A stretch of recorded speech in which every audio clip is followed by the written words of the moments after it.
আপনারা দেখছেন news now, খবরের নতুন ভাষা।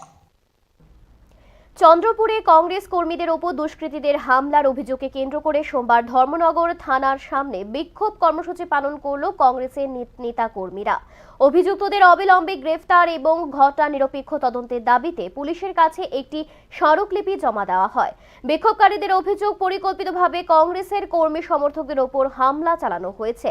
এই ঘটনার সঙ্গে জড়িতদের দ্রুত শনাক্ত করে কঠোর আইনানুগ ব্যবস্থা গ্রহণের দাবি জানান তারা।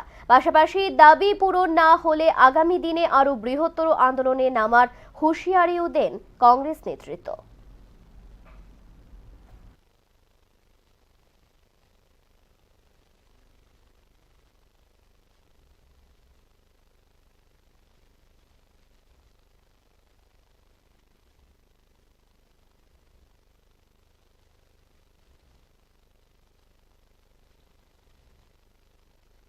নগরের থানা ঘেরাও করেছিলাম।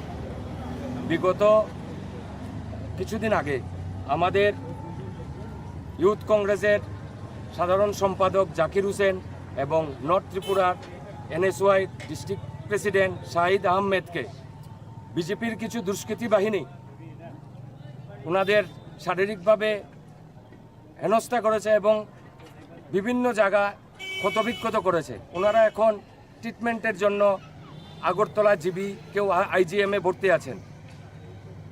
এই ব্যাপারে আমরা FIR দিয়েছিলাম, কিন্তু প্রশাসনের কোনো ভূমিকা আমরা দেখতে পাইনি।